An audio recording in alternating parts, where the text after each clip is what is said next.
Bonjour à tous et bienvenue sur boursicoté.com pour cette nouvelle analyse technique du CAC 40 en point matinal avec une configuration qui se stabilise après donc la baisse continue que nous avons connue la semaine dernière. Il n'y a pas eu d'ouverture de gap sur cette séance, donc peut-être que l'on va assister à un retour au calme. Je vous rappelle que la semaine dernière, on a eu des gaps à chaque ouverture de session. Donc pour l'instant, on réintègre ici une zone supérieure ici à 7365 points.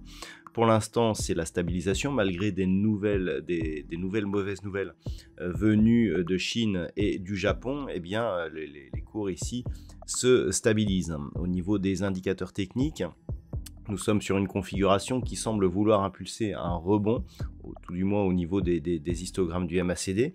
Le RSI, quant à lui, est lui aussi sur une trajectoire de sortie de sa zone de survente, toujours donc dans cette unité de temps 4 heures.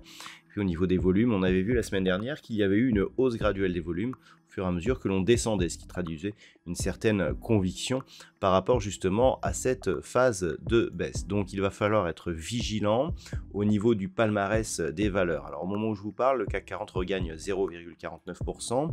Nous avons quelques belles hausses à l'image de Schneider Electric qui gagne 1,79, Société Générale plus 1,58, Accor Hôtel plus 1,54. Derrière, Saint-Gobain ou Legrand sont sur des hausses légèrement inférieures, mais au-delà des 1%. Au niveau des plus fortes baisses, c'est Kering aujourd'hui qui connaît la plus forte baisse, moins 3,8%. Engie perd 1%. Renault, Orange et Unibail-Rodamco sont sur des baisses légèrement inférieures à 1%. On a beaucoup plus de valeur dans le vert que dans le rouge aujourd'hui. Donc d'un point de vue technique, ce que l'on avait observé, c'était que l'on avait entamé cette fameuse zone 50-61,8%. On est revenu ici au-delà de la zone des 50%.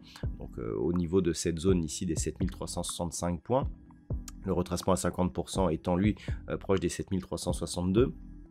Donc clairement, on va voir un petit peu ce qui se passe par rapport au retracement. Et si on parle strictement des retracements de Fibonacci, si on casse ici la zone des 7283,50, il y aurait un risque de poursuivre le mouvement baissier jusqu'à un retracement total, ce qui nous donnerait un objectif ici à 7029,91 que l'on arrondira à 7030 points.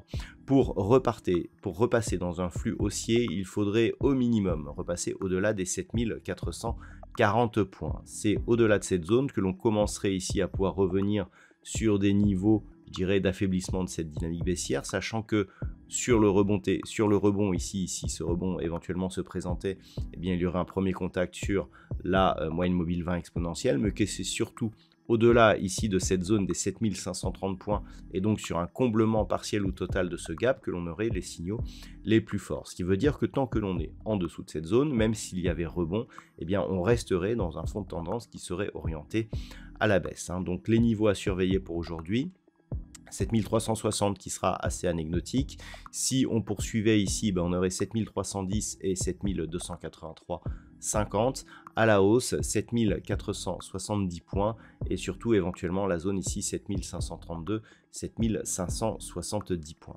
Voilà donc ce que l'on peut dire sur la session du jour au niveau des diffusions macroéconomiques aujourd'hui. Alors on attend je dirais les rendez-vous sont plutôt en fin de semaine. Donc nous avons eu des chiffres, notamment le PIB trimestriel au Japon qui est apparu dans la nuit, donc qui est légèrement inférieur aux attentes. Ce sont les fameuses news que dont je vous ai parlé en début d'analyse. On a eu les IPC aussi en Chine qui se sont révélés inférieurs à ce qui était attendu.